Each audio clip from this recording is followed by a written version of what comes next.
Welcome to the Speak with People podcast. My name is Jason Raitz. I'll be your host, and this podcast exists to help you improve your communication skills. Whether you communicate one-on-one, to a team, from a stage, or from behind a screen, we know that when we improve our communication skills as leaders, it exponentially changes everything. It improves our relationships, it improves our leadership skills, and it improves our business skills. So let's get ready to dive into this next episode.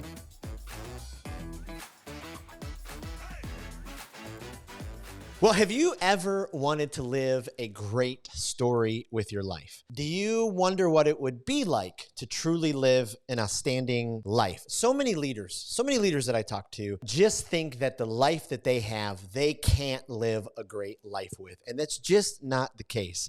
Today, we get to talk to someone who really has lived an extraordinary life.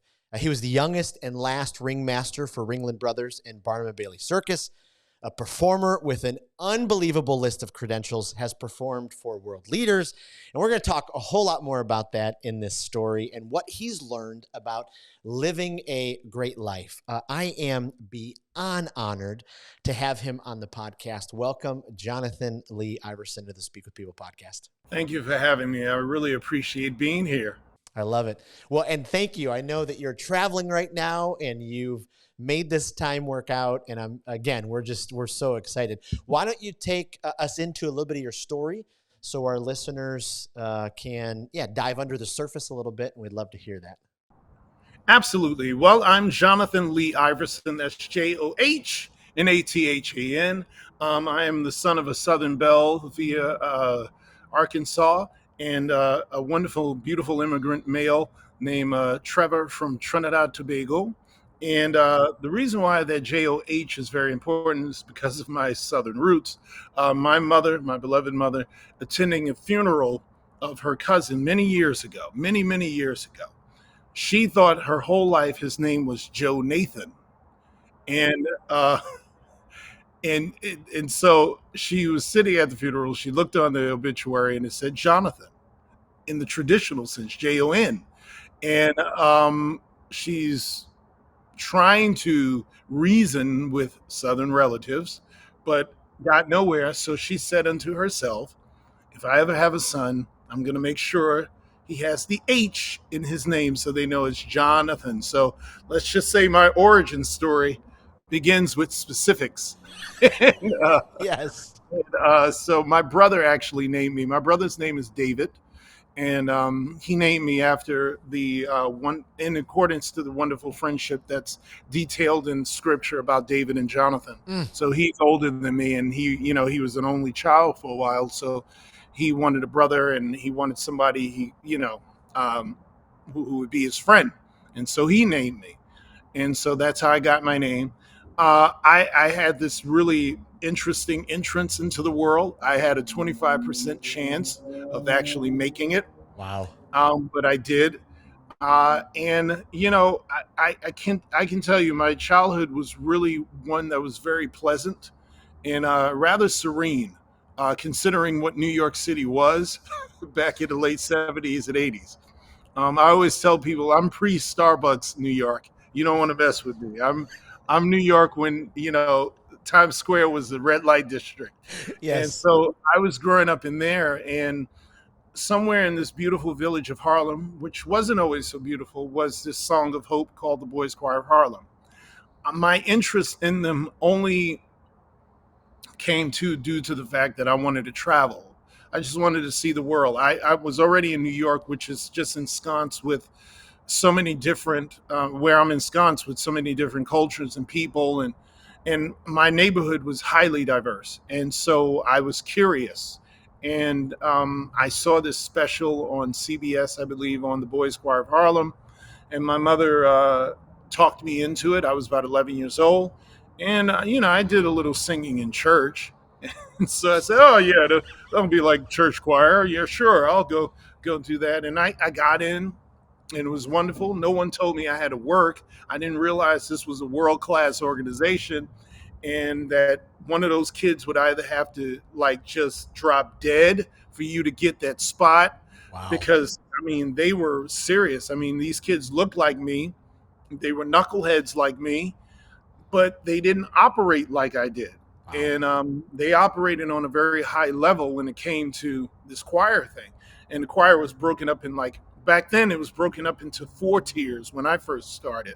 There was the training choir, the preparatory choir, the concert choir, and then Valhalla. It was the performing choir. And Wow. that was the elitist.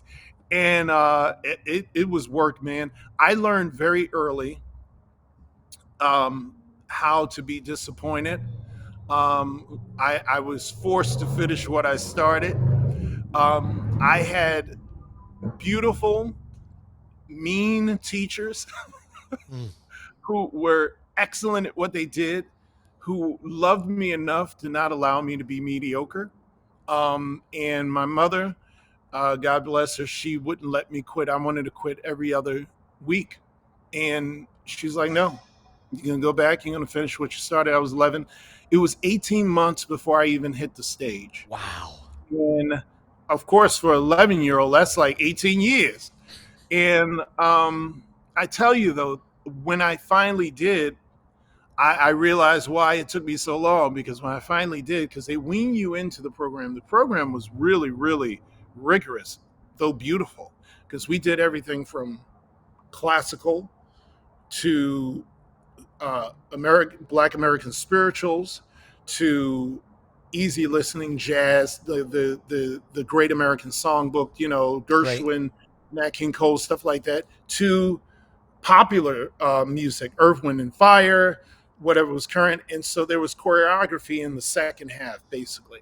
Um, and I found out very early. We were in Pittsburgh, the first trip by chance, because one of my choir mates got sick. So he says, let's just say this particular choir mate, whatever I do, he never pays. I said, you don't pay for anything. He came. Right. He's like, yeah, man, I came to your show. I said, you don't pay a ticket to anything I do. You're a reason why I'm here, because you, quote unquote, got sick. I think he went to see a girl, and he was almost graduating anyway, so he could care less. So I got his spot, and it was great. But I had this experience where, I'm thinking I'm so ready, and we're just standing there in choir robes, and I'm thinking I'm ready, man. I Right. got my hands. Finally, I'm gonna show them. And I was only assigned to just do the first half of the show, which is fine. That's how they always weaned you in to the program. And when I tell you I barely made it through, I barely made it through. I was it was so crazy, because we were literally on the last song of the spiritual section. And I'm not kidding you. Right Hand of God, the name of the song was Fix Me Jesus. No one in the history of that song sang it with more sincerity, because I was really calling on Jesus. I was sweating. And suddenly I was like, man, these lights are so hot. And I felt dizzy. I was nauseous. And so I just sat down on the riser, and I was mortified, of course. Mm. But it wasn't an uncommon thing. It actually was rather common. And so, the next day at breakfast, I'm the butt of everyone's jokes, and it was great. But the older guys were funny. They were joking with me, but they were like, look, man, don't even worry about it. I fainted. Hey, I threw up. They were telling me their horror stories. And, and that mean teacher, Dr. Walter J. Turnbull, founder and director, the late, great Dr. Walter J. Turnbull, he looked over, he said, it's not as easy as it looks, does it? And that's when the light turned on. I said, man, this is a process, and there's not a conspiracy against me. He really cares enough about the organization that he Wow. has and the people that he's putting in it, and understanding that excellence cost. And I tell parents all the time, stop acquiescing to your child's mediocrity, Wow. because when you give them that line and you stick to it, they're going to thank you later, Mm. because you give them the opportunity to dig in a well that they're going to need at some point in their life. They're going to be back at that place. They're going to be in that place where things are falling apart, or things aren't going their way. They may have to pivot, they may have to detour in their life. And to have an experience in your life where you know I went through a process like this. Wow. I went through this. And to have that at 11 years old and to see where it led, because look, had I quit, I would not have had the extraordinary experience that I did with the Boys Choir of Harlem. Literally after that performance, I mean, everything took off. I mean, I couldn't stop performing. We were all over the world. We were in Wow. front of presidents, and I had this incredible life that was so cool. I was like this strangely cool kid in my circle because I had no athletic prowess whatsoever. Like I broke all those stereotypes. I was ashamed. Like I mean, like black people had no belief in me athletically. I was out of that. But and my friends used to joke about it, but they were also very protective of what I did. You Wow. know, we Yeah. were joking, like, man, boy, you can't play ball, but man, well, you sing, man. You're over here, you're doing this, you're doing that. And they were very protective of it. And what I found was because I was so set on what I was doing, it actually informed them about whatever they wanted to do. Right. And so it was like, when you're the thing I always tell people, and I think I heard Tyler Perry say something to this regard. He's like, there are lives that are tied into your dream. Mm. And so that's what scripture means when it says, be the light of the world so that they'll see your good works and worship your Father in heaven, which Wow. connects to seek first the kingdom of God and his righteousness, and all these things shall be added unto you. In other words, when you're setting yourself toward what Barnum called your peculiar genius, P.T. Barnum said something that is seared in my soul. He said, unless a man enters upon the vocation intended for him by nature and best suited to his peculiar genius, he cannot succeed. Wow. So if you are going that route of what the great American writer James Baldwin said, going the way your blood beats, when you do that, it's amazing because you're leaving this interesting trail and people are always watching. And somebody will say, man, I wasn't, but I saw you did it. Like when I got to Circus and when people really saw that success, what I was doing, there was success at the end of this rainbow. I would get calls from former college mates who would say, man, seeing you do that really, yeah, I wasn't too sure about what I was doing. And seeing you do it said, man, I really can do this. And there were others, I was very fortunate. I had a wonderful student mentor in college by the name of Philip Boykin. Philip Boykin, who is a Tony nominated actor on Broadway. He's so brilliant. He's in Hadestown. He plays in Hadestown right now, and he's Wow. just brilliant. And I kind of modeled a lot of what I did after him when I got to college. He was a perfect mentor for me because seeing him get out there and do his thing really just sealed it for me to just keep, because this is an endurance game. Whatever it is you really feel drawn to be and do, it's an endurance game. Like everything's going to come at you. All Right. the doubt, all the and there's no greater doubt, a doubter or a hater than yourself. You know, it's all going to come at you, and you have to. I think we go through that so that we build a certain level of resolve to maintain it. And so I think the process, that's the purpose of the process. It's like, the great gospel artist Kirk Franklin gave this beautiful acceptance speech where he mentioned how he said, when I was single, I ate microwavable foods. I didn't know how to cook. So I ate microwavable foods. He said the problem with microwavable foods is when you put the fork in the middle, they're kind of not really, it's not really done. He said that's why grandma used to make her food on Saturday night and not Sunday. He said she used to make Sunday dinner Saturday night and not on Sunday because it gave it time to marinate. And he Oh, said, that's how God's gift works in you. Yours isn't microwavable. What's in you is so precious and so useful that, you know, yes, God loves you enough to put you through so that you can have the sustenance and really the girth to maintain it, because that's really where the real work comes. It's not getting there, it's really staying on the mountain and then being prepared to climb the other mountain, because the top of one mountain is the bottom of another. Right. And so yeah, so it's kind of like a video game, if you will. You're always going up levels, and you have to go through that process. And that, I think, that is my greatest concern with today's generation, and how we're not really aware of how we're shortchanging so many of our youth now. Yes. um, we're too protective. um, Too many parents undermine each other in how they will bring them up. You have to let them bang their heads a couple of times, let them scrape their knees, Right. let them fail, let them be disappointed. I mean, man, I remember, oh goodness, I would come home devastated. They would be, it would go like this. There would be a tour that's coming up, or a concert, and I'm standing there and I'm hearing all these names being, announced, and I'm not there. It would happen week after week, day after day, month after month, and it can weigh on you, because you're like, am I that good? Is this for me? And then one day it just, because you just there's something about dogged endurance. Dogged endurance. Yes. Perseverance will whoop talents behind all day long. Yes.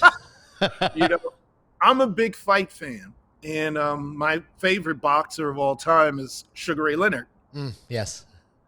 Mainly because Sugar Ray Leonard had this choir boy face, but he was nasty. And I loved it because, you wouldn't think, man, he's such a pleasant looking guy. But Sugar Ray Leonard, he said something that was so interesting. He said, my brother was better than me. He said, my brother was much better than me. He said, but I discovered early that all I had to do was just outwork him. Because he said the first person he ever knocked out was his brother. He said his brother was much more talented than him. He's like, but he said his brother loved the nightlife. He said, but I was like the most disciplined kid you would have seen back then. He said, I used to run to school, run after school. Run in, but I would be doing the things because I knew what I wanted. And there's something about people who just, they know what they want, and they put on the blinders, Yes. and they don't, that's why thou shalt not covet, because it's saving you a lot of heartache. Right. Stop looking at what other people do or how they do it. And, if I could, put on the blinders. If you have to, stuff your ears and just be stubborn about what's in front of you. Because the beauty in that is that you become uniquely you. Wow. You carve out something that is specific to you and that you're known for. And you're not the next, or you're not like, and you don't have to worry about the comparisons, because that's not your goal. Your goal is to reach that point is there, that blood that's beating, that there, to go there. And if you do that, Wow. boy, there are wonderful things that'll bear fruit for you. I'm a witness to it. And even in recreating my life, I mean, I'm a witness to it. And I welcome, the chapters in my life where, I've had to start over, because guess what? I have this wellspring to dig into. I don't panic like I would have if I didn't have it. I Right. mean, we've all been there. You've had an experience where you think the world is going to fall apart, and then you get through it, and all of a sudden you have this new set of muscles. You have this new set of, Yes. like, it's like your Batman origin story, and then all of a Yes. sudden you met with another challenge, and you start remembering. It's like, oh, wait a minute, I've felt this before. Okay, well, these are the tools I use, and if I don't have them, I know I'm capable of coming up with new ones. That's really what it is to, when you hear faith without works is dead. That's where that is. That's what that's about. And it's an engagement. I think that's the hardest thing for a lot of us as human beings to recognize, is that um, God is an engaging entity. He's Yes. not a genie. Yes. He's not going to give it to you. As one minister said, he said he's not going to give you the chair that you ask for. He'll give you the tree. And so it's like, oh, okay, I've got to carve this thing out. And yeah, because that's how any sound relationship works anyway. And that's really, I think, the goal of heaven to us is building a relationship.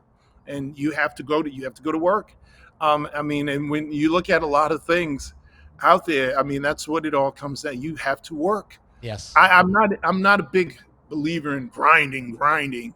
I think you have to work within reason. Obviously, I think rest is as important as work. There are times where you need to just sit down. Yes. There are times you need to just veg out. There are times you need to just rest. There's balance in this. If your body is telling you, you know what, hold back a little bit, do it.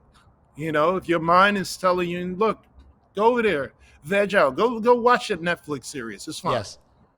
I Yes. mean, as long as you're consistent, I Right. think that's the big thing. Being consistent, knowing Yes. what it is you're going for, and being open too. Don't be so stubborn with where you're going that you miss a critical detour. That is actually probably where you're supposed to go. Right. You That's know, so good. I was supposed to be an opera singer. I was man, I was in Japan with the Boys Choir of Harlem. This is when I was in Wow. my star phase. Wow. I was 13. It was my first trip out of the country, and I've promised myself ever since I'm going back to Japan at some point in my life. And we were on the bill with the great Placido Domingo, and it was a friendship concert for President Ronald Reagan and First Lady Nancy Reagan. He had just left office, and I'll never forget it. It was really one of these most. It was the most remarkable experience for me. It really set everything in course because I didn't know who Placido Domingo was. And I was a budding tenor. So you can't really be a full blown tenor at 13, but I was in a Right. tenor section and I was kind of a standout. And one of the older guys in the choir who I looked up to, he came into our dressing room and he said, "Hey, come here. I want you to hear what a real tenor sounds like." Oh, wow. And so I went with him, and he said, "Ladies and gentlemen, Ronald and Nancy Reagan's favorite tenor, Placido Domingo." I tell you, when that man opened his mouth, my life changed Wow. because I never heard anything like that. Like my body, I couldn't move if I wanted. My daughter and I were talking about this the other day. We were talking about sleep paralysis. That's what happened to me. But I had Wow. I had Domingo paralysis. Like I couldn't move, Right. and I was stunned. My whole inner system lit up. And when he finished, I was like, "That's who I am." And I just knew it. And again, I was this wonderfully weird kid who, I mean, I poured myself into, I'm going to be an opera singer. I was 13 years old. And the promise was definitely there. And I had so much support. That was the great thing about it. Even my father, who's an immigrant, who has immigrant tendencies, whereas singing is not work. That's not a Right. goal. But in his own way, begrudgingly, he was very supportive. He'd pick me up from Wow. my tours, he'd drive me to school, paid my way through college, all the while looking at me like, "What are you gonna do with a degree with do re mi fa sol?" But in his own way, he supported. But it was this incredible thing that happened to me where I was just sure that's what I was doing, and all of my decisions were based on that. I charmed my way out of high school. I went to LaGuardia High School of Music and Art and Performing Arts. I wasn't the best student scholastically, not because I couldn't do the work, is because I already knew what I wanted to do. I Mm. was a standout vocally, and I was likable. And my teachers knew I was capable. My teachers were so kind and merciful that they were like, look, said, I can pass you if you do X, Y, and Z. And I would do X, Y, and Z. Right. And, they gave me nice referrals to college. I remember getting one in particular from our late vice principal back then. And he was giggling while he gave it to me. He said, look, we already know we already know what course you're on, and you're a great guy, and I can see your grades go up every year. So so I said, yeah, I'm doing what I can, but I charmed my way out of high school. And I tell you, I mean, I don't know where all this scholarship money came from, but it was really a blessing. I like had all of these things came into play for me. And went to a wonderful college, the Hart School of Music, studied under a marvelous teacher and singer in his own right, the late great Jerome Pruitt, wonderful man. He had an extraordinary career in Europe, and I went to the Hart School specifically to study with him, because I needed to be with people who were doing what I wanted to do, and that's Yeah. how I was trained. I really had a great foundation with the Boys Choir of Harlem, Walter J. Turnbull. That's how he trained me, and so I had a great time with Jerome Pruitt. He really taught me the attitude of a singer and a lot of practical things. I mean, I think his lessons, just by how he was, were that really was a great. He was a great teacher. He was masterful, and he's one of those people. I don't have that ability. I don't know how to transfer. Like, I'm a natural singer. I don't know how I do what I do. I know it's a lot of it's genetic. My Right. grandfather was a singer. Everybody on my mother's side of the family can sing. I got cousins who would blow the internet off. And it's just a thing. Our family, everybody sings. My kids, they sing around it. It's just there. Wow. And I can't explain how I do certain things. I just can do it. And a good teacher, all of my teachers have been masterful in teaching me the science, so I know what to do instinctively from what they taught me. But if somebody asks me, oh, could you, I'm like, I'm sorry, I would be the worst. I would just be stealing your money. So I don't have that in me, but my Jerome Pruitt definitely had that. And it was great in having that education. And so graduating from college, I had decided that I preferred to go to Europe. I met another wonderful teacher who was really on another level, who really was amazing. He it was funny because he wasn't officially teaching, but he was just brilliant. Right. He actually was the teacher of a gentleman named David Brewer, who David Brewer was the voice teacher for the great Beyonce. And so when you see Beyonce, who is a fabulous singer, she doesn't get enough credit, and she will be singing for the rest of her life because I know the technique she uses. My guy taught her guy who taught her, and I remember seeing her in concert and I was just so impressed. She knows how to stay in the pocket. She knows what her limits are. She knows she's a machine. She knows how to use her instrument, and she is Queen Bey. I was like, wow, I was thoroughly impressed and still am. I think she does wonderful. And Right. side note, it's great to see all these women take over the music industry. Her and Taylor Swift, and it's wonderful to see Yes. them do what they do, and it's even more wonderful to see them write their own narrative, not to be Absolutely. pulled into what some factions in the public, they want them to be catty and want them to be the anti Taylor or the anti Beyonce. And both those ladies support each other and they applaud each other and they're doing their thing. She's in her lane, she's in her lane. And I love seeing that. I love my daughter to see that because, yeah, there could be two queens in the universe. Mm. Yes. They Yes. can do their thing. And, there doesn't have to be a war. And I think that's a wonderful, wonderful thing. I mean, I guess certain talking heads need controversy all the time, but I think what they're doing is really beautiful. But on that, I was going to go to Europe, and I was I didn't want to continue into grad school. I was like, no, I want to go to Europe. I want to start studying and really building in the place, where opera really thrives.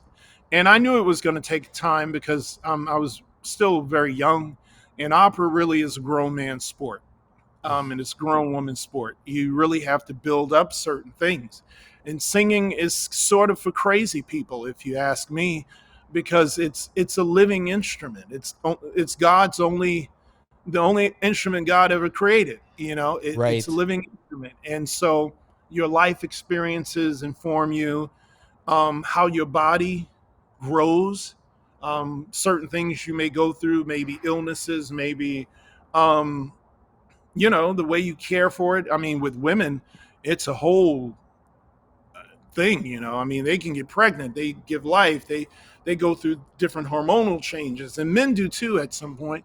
Um, but it's so much that goes into building a singer and then to maintain it.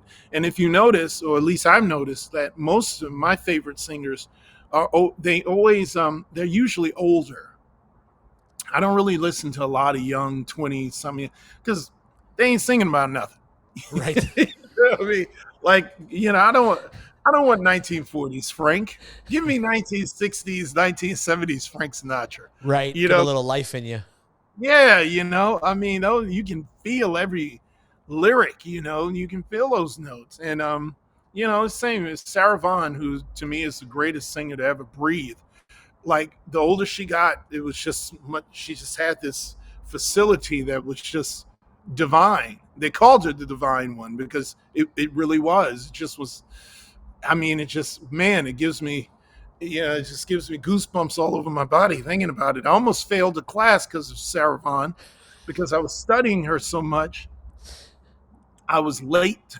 I kept coming late to this class. I was in the library, just, just soaking in her albums. And, Mm. as a singer, it's great. You want to listen to the greats, you want to listen to the masters. And I would say that for any endeavor you have. It's one of the fights I have with my son now, who's a talented double bassist, all state. He's a gifted musician, Wow. but I tell him, I'm like, look, find your icons. Find the icons. Not to copy them, but you may find certain things that are useful, but you want their biographies. You want to see how they behave. You want to see, certain disciplines that they have for what they do that made them great. And you want to experiment. And I say that for whoever you are, if you're a leader, speaker, author, whatever, find your icons and Mm. latch onto them. I mean, I think that's, I think one of the great gifts of the greatest book ever written, the Bible, is that it has so many icons in there.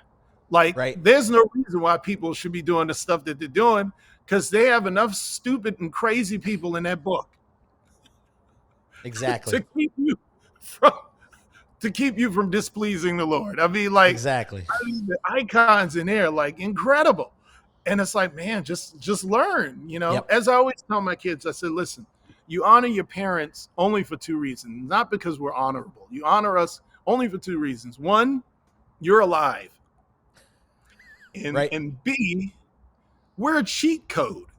Like, if you don't like something we're doing, then guess what? You take it in your programming. That's not going to work for me. But I'm sure there's going to be some things Right. that you'll see, hey, you know what? Let me put this in my toolkit here. That's what you do. You don't even have to like me. That's what I tell them. You don't have to like me.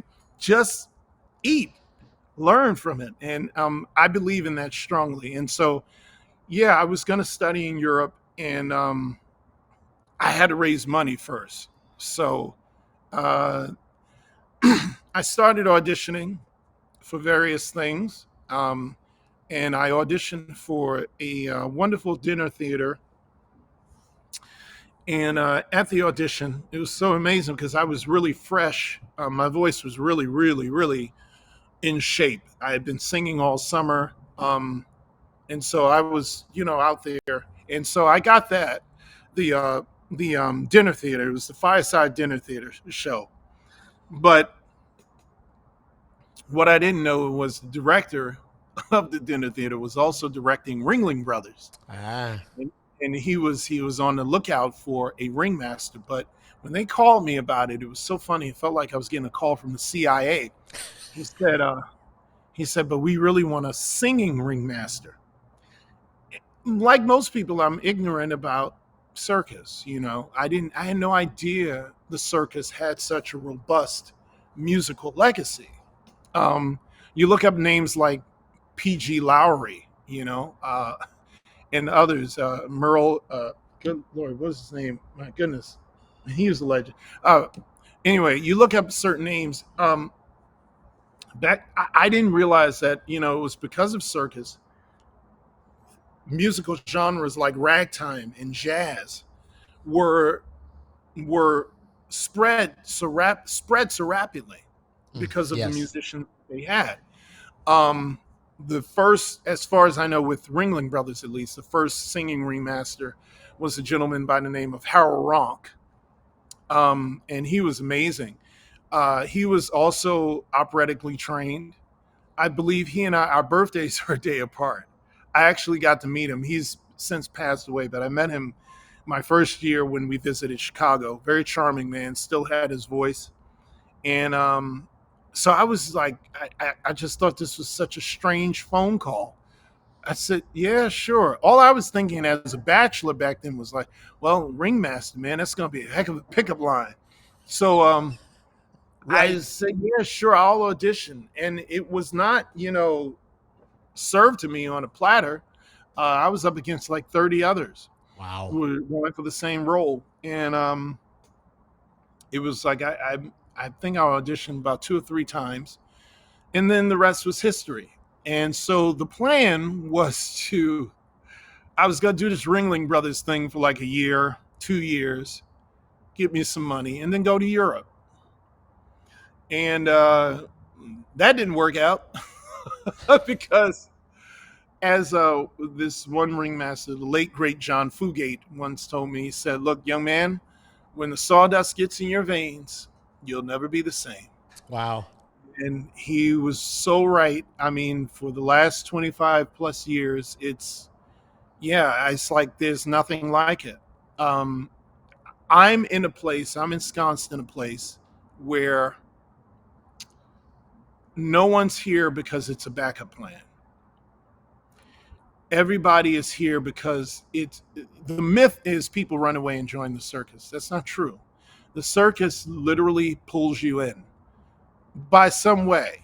You figure it out somehow in your own youth, um, by some stroke of chance, or you have an opportunity like I did. I just had an opportunity. I auditioned. I thought it was just going to be some gig, and I didn't know it would turn into my life. I've met people who had 6-figure corporate gigs that they loved. They had no reason to do a Mm, detour to switch, right. but they went. And I have a friend of mine, personal friend of mine. She was on a lunch break, and she went to a flying trapeze school for a lunch break. And she said, once she did it, she said, I have to do this. She's like, it was just something. And it was crazy. She said she tried to moonlight with it.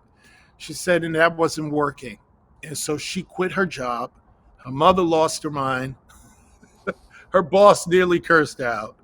And she told me, she said, but I went to my car. She said, Jonathan, I went to my car and I was crying because I was free. Wow. And she said, I really knew I had to do it. And so within 9 months of her taking that first class, she was on the Ringling Brothers show. And, there's stories like that all over the circus. People who just, they had their lives and this thing called to them. And to me, I'm in the best place for a personality like mine. I have to be around people who are about what it is that they're about. They're not here because I can't get anything else. Right. This was my fallback plan. Those are the worst people to work with. They're dangerous. Yeah. The B planners are dangerous people because they can't be trusted. If you can't listen, you can never trust people who can't be trusted with their own dream. Wow. And and so and the tragedy of it is they don't know any better because the world has convinced them that you have to have this mythological thing called security. There is none. There's no security. Right. There's no such thing. Your life can end the next minute. There's no security. Your job is to do what God assigned you to do. And when you do that, that's living, and that's living well. Yes. Yes. And that's what you're supposed to do. And those are the people I'm drawn to, and I've always been drawn to that. I remember when I was I think I was going into high school, or yeah, I was going into high school. I'll never forget this conversation, and I'm glad I was a little cocky enough of a youth to understand. I didn't say it out loud, but these were teachers who I liked personally, and they all called me into the library. I'll never forget it.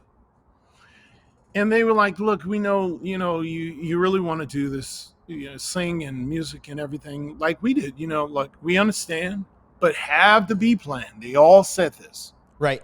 Have the B plan. And you have to be careful with people who mean well. Wow. Because remember, Satan is an angel. Right. He doesn't come to you with fire and brimstone all the time. He'll come to you with honey and whisper, and through the people who really, truly in their soul mean you well. They meant well when they said this. Right. Had I not been built the way I was from the fortitude my mother gave me and from what I had earned being in the boys' choir, I would have probably acquiesced to what they had to say. Mm-hmm. But in my mind, it just was like my angel said, "Wait a minute. Do you notice something, Jonathan? They're all living their B plan. None of them are what they want it to be." And I promised myself then, I said, nope. You have to be all in with whatever you're going to do. Yep.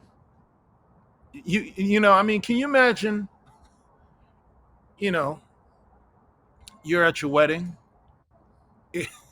and, they get to that part where it says forsaking all lovers, and the woman who's supposed to be your wife says, but just in case, me and the best man. I mean, that's really what you're saying to the heavenlies about what you've been given. I got security. There's no security. If you're supposed to be a doctor, be that. If you're supposed to be a lawyer, be that. So good. If you're supposed to be that speaker, that leader, be that. Yeah. There's a reason why you have these certain functions in you. Yeah. And I read a quote recently, and I won't do it justice. I'm not going to, but it said something to the effect that the universe will not allow you to be comfortable until you live out what you're supposed to live out. That's why people are so miserable. Right. When you're unaligned, that's why we get sick, right? Because our bodies are unaligned. That's how everything hinges on obedience. Yeah. Trust and obey. There's no other way.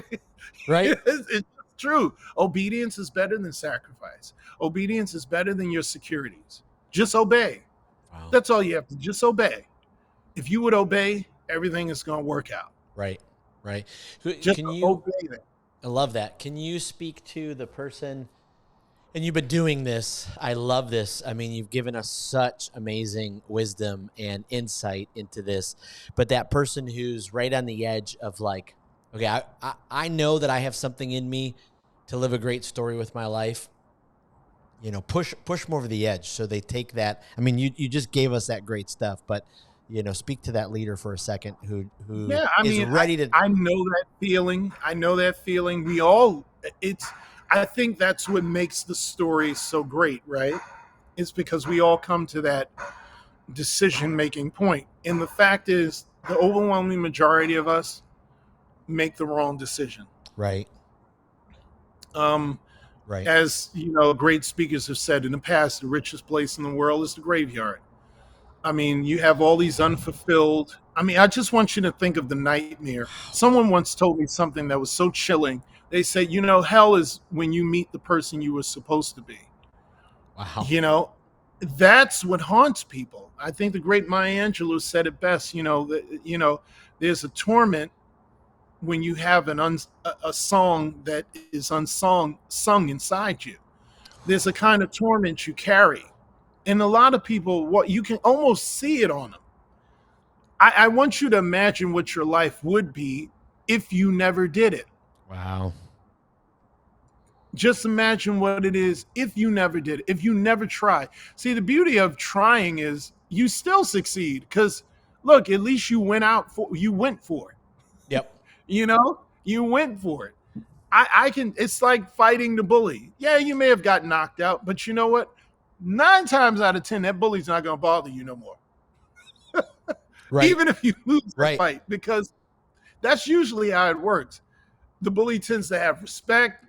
And they don't want to work that hard anyway. They get off on your fear. They get off on your being on the fence. They get off on you acquiescing.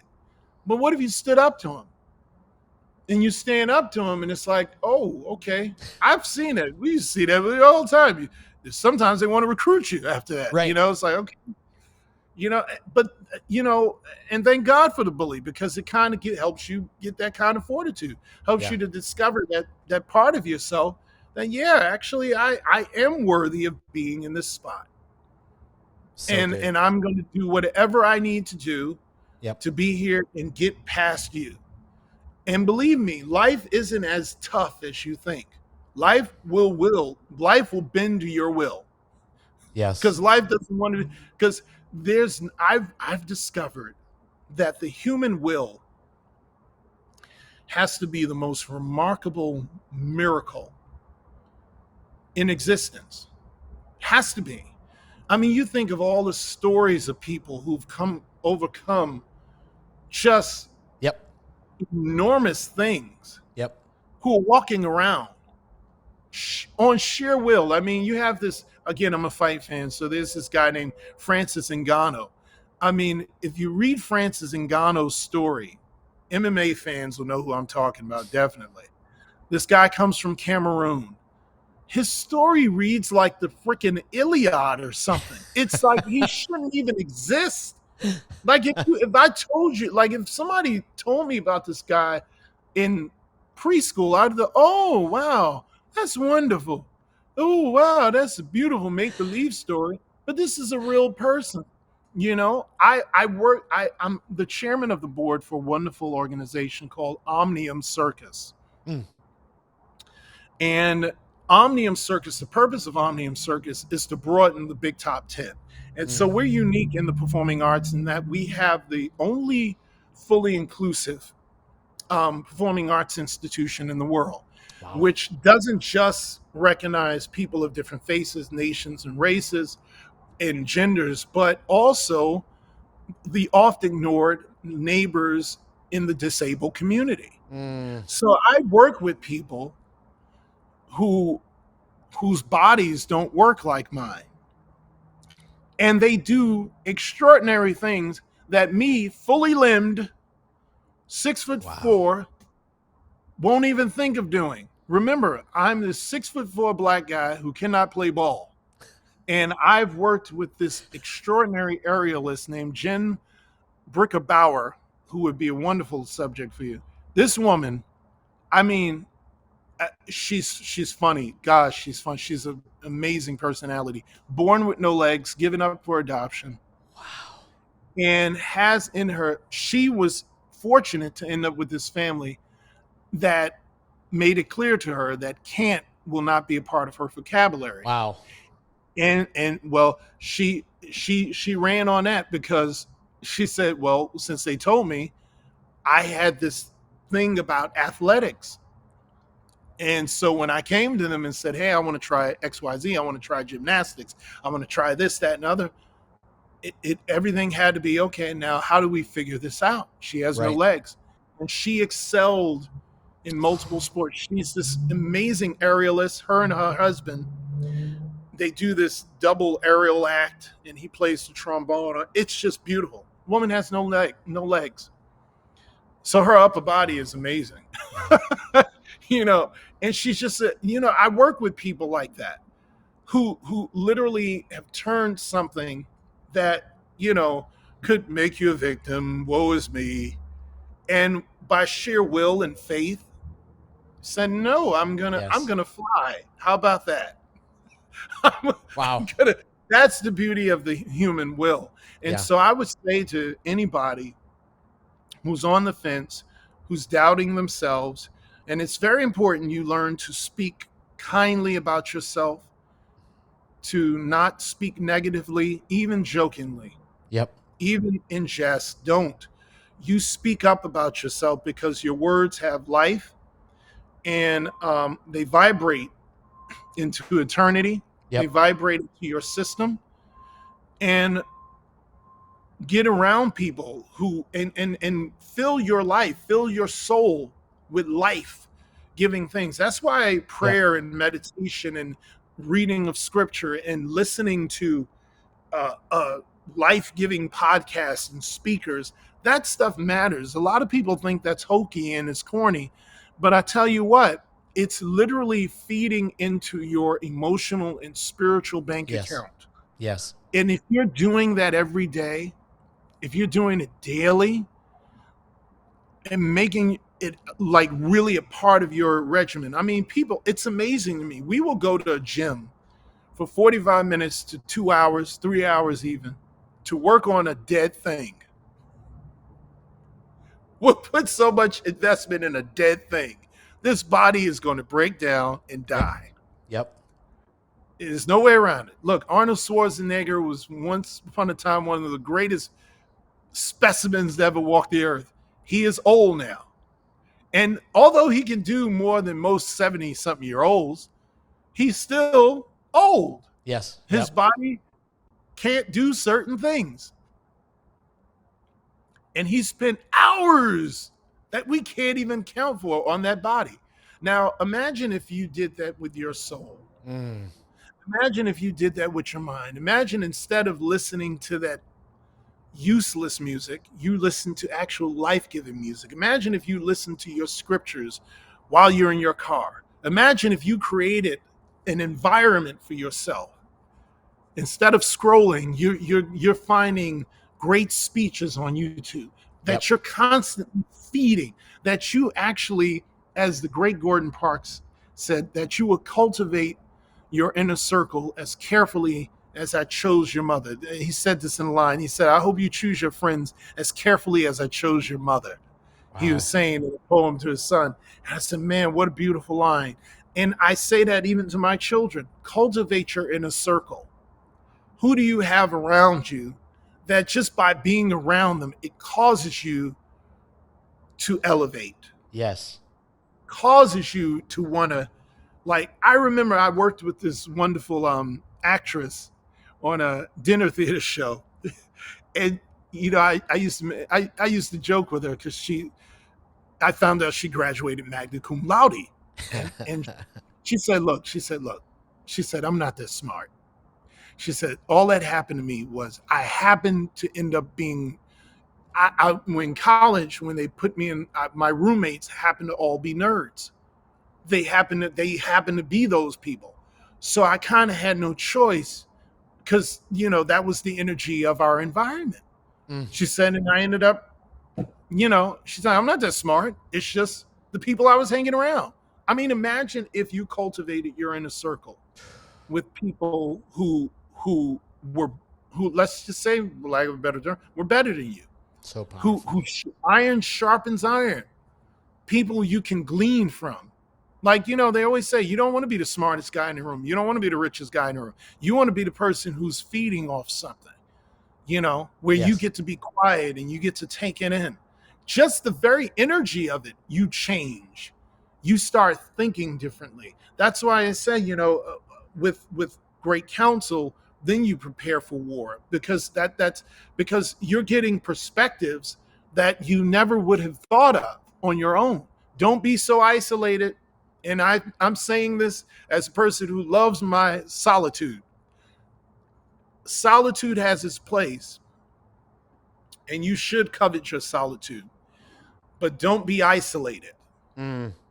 Get out there, get out into the world. My mother told me a very simple thing about the care for the body. She said, look, if you eat life, you'll have life. Wow. Eat death, you'll die.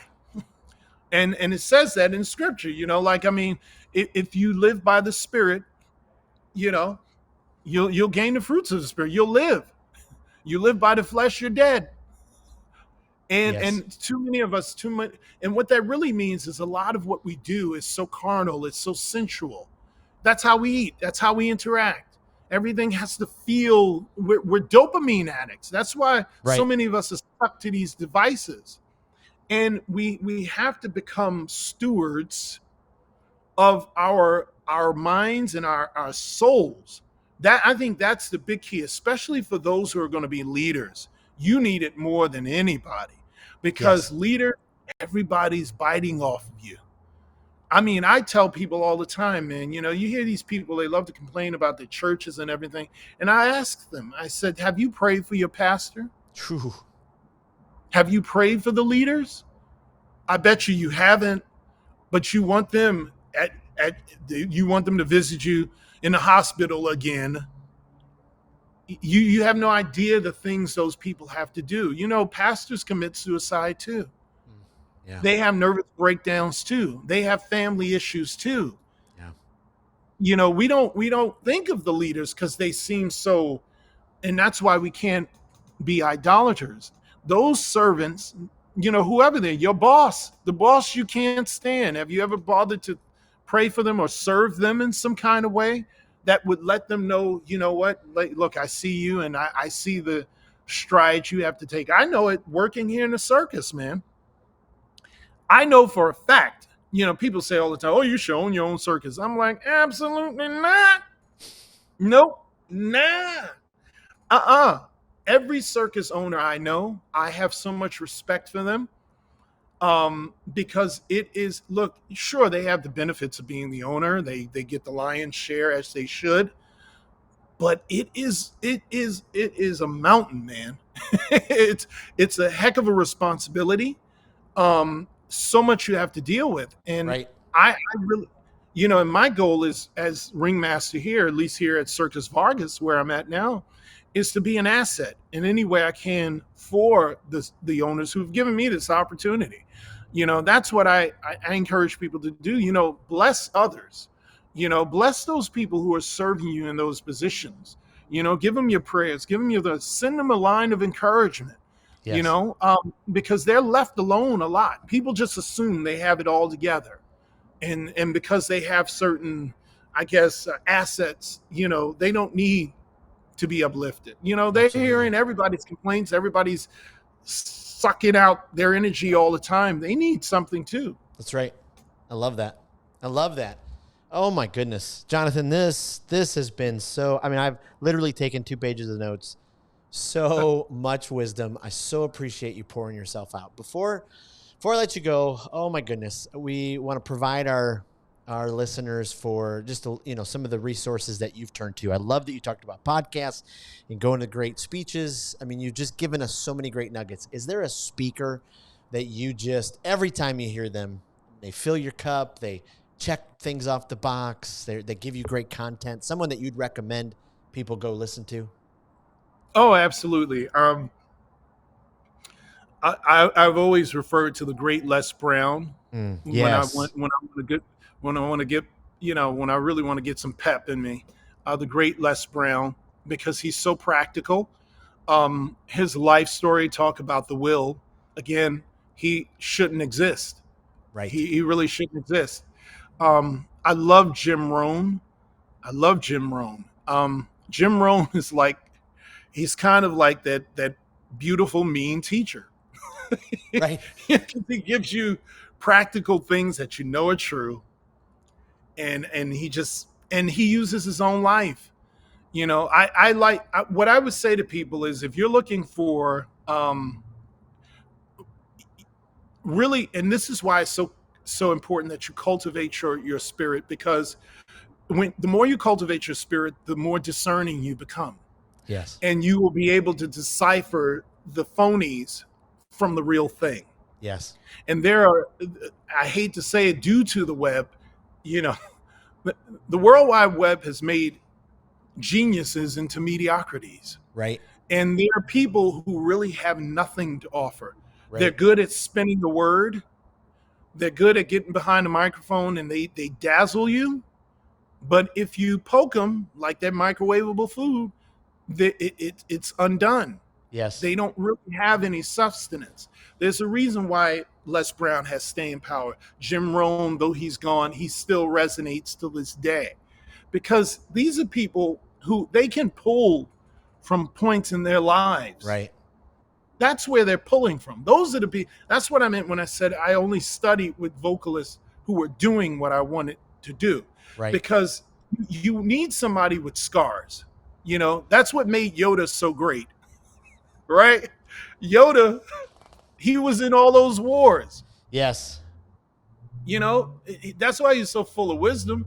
He knew things that and the thing was none of his charges could beat him. You know, you're never better than the teacher. And those Yep. are the masters you want. Look for masters, people Yes. who you can humble yourself under. Don't Yes. just go for any joker who says a nice thing. Yeah. There's a lot of these pseudo coaches and these people have no business coaching a cat. Right. They don't know anything. They haven't lived. I hate it. I get on here and I see some little hot shot just running their mouth, and I can tell by what they're saying. They have nothing. Yes. They've done nothing. And who are you to like? I want people who lived. You know, I mean, and guess what? You don't have to go very far. Respect your elders. Right. You know, Right. go to your elders. I love And it. if they're the kind of elders that like talking, you know what? Be quiet and let them go. I love it. And Is you're there, gonna. I love that. I love that. Yeah. Is there a podcast that you turn to frequently that you would recommend? You know what? I wish there were, because I'm not a big podcaster, and I think I should get into it more. I was actually talking about that the other day because we were talking about something with marketing and how like everything shifted in the marketing sphere, Yep. in advertising, and like you just see it, like some of the big events, all of the advertising is done online and in podcasts. So I'm actually going to look into that more. I've been listening to more podcasts, newer podcasts, because some friends of mine have they've done interviews and they always want my feedback and stuff Yes. like that. So I'm going to make it a point of really just delving in and finding podcasts that I think really are of benefit to Love it. the brain. I love it. Is there a book that you recommend? Boy, every leader, you just got to read this book. Yeah, the Holy Bible. Love it. Yeah, the Holy Bible. You can't go wrong. I don't even care if you're an atheist. You That's can't right. go wrong with the book. You can't. I love It's literally the most scrutinized book on the face of the earth. Every look, at this point, to sit up and try to doubt its validity is silly. It's just rich. It's the only book I've ever read where it grows on you. Right.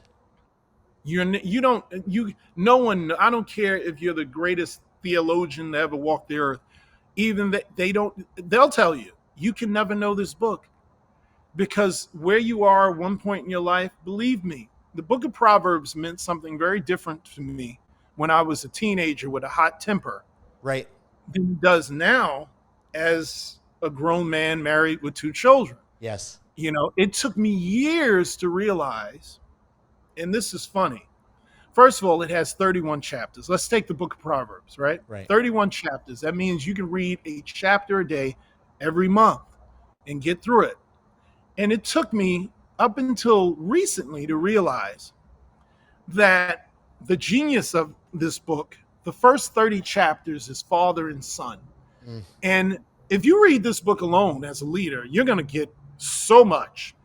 And the father is telling his son all of the practicalities, what to watch out for, and how to rule, and all these things. It's just a wellspring of just good sound knowledge. Yeah. And he is really, really on him about really treasuring wisdom and knowledge. But the real climax of that book is chapter 31, where now the boy is a king. Right. Limwell is his name. And guess who comes in? His mother.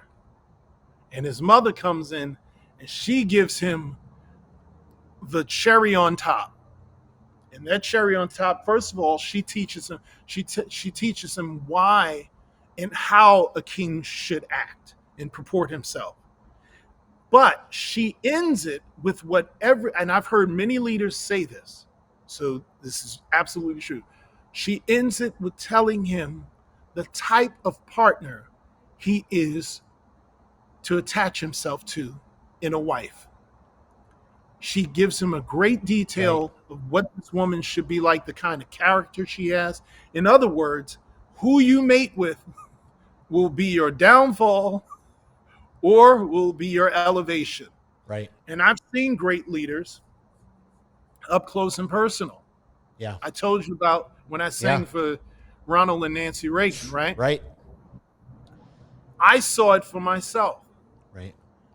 Nancy Reagan did something that I didn't get until I got older and I got married. She was protecting him. Right. We walked into the hall and there she was, dressed in the nines, first lady, classy, elegant, and she pulls us in and she's just so wonderful and charming, and the president's sitting there. Not once did we even, it was all about Nancy, right? That's what I thought. And then she just moved us along. She kept doing that the whole time. Well, the president was, what we would find out later, he was in the early stages of dementia. Wow.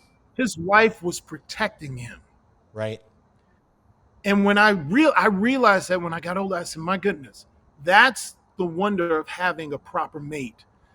You know, ask Stephen King. Stephen King wouldn't be Stephen King if his wife didn't dig in the garbage and get the manuscript for Carrie, which he threw out. You're either going to get the wind beneath your wings or your downfall. Will Smith. You see what I'm saying? Right. I mean, the stuff happens. You have to be careful who you mate with. I mean, it means everything. And I would say, yes, absolutely. Holy Bible. It's got all kinds of examples of leaders, what they should do, what they shouldn't do. Yes. You know, how to keep you on a straight and narrow. So much wisdom for everything. Money. I love that. You know, you know, how to galvanize yourself. You know, I love the book of Psalms. I read it quite often. Yep. It's a prayer book. It's great. And it goes through all of every human experience you're going to have. There's a prayer in there for you. Right. Right. I love it. I love it. Well, before I let you go, where's the best place we should send our listeners to find more about you online and connect and all that? I appreciate it. Yeah, absolutely. You can send them to bigtopvoice.com, bigtopvoice.com. You can follow me anywhere online, Instagram, LinkedIn, Facebook, Twitter. My handle is at Last Ringmaster, one word, at Last Ringmaster. If you want to come and see a wonderful circus, if you happen to be in California, you can come to circusvargas.com, circusvargas.com. Oh, I love this. Jonathan, thank you so much. I mean, what a delight you have. I mean, you've filled up my soul unbelievably, but your wisdom, I just can't thank you for pouring yourself out to our listeners. This is going to be a podcast to remember, and I can't thank you enough for what you do and how you bless the world. I appreciate you having me. Keep the circus alive inside you. Well, thank you for joining us on another episode of the Speak with People podcast. We hope that you were encouraged. We hope that you were inspired and challenged to improve your communication skills. I want to thank you again for being a part of the Speak with People podcast community. Make sure you don't miss out on being a part of the Speak with People Facebook community group. Just head to Facebook, type in Speak with People, scroll down and join our community, because every single day we're encouraging each other. We're helping each other to improve our communication skills. Thanks again, and we'll see you in the next episode.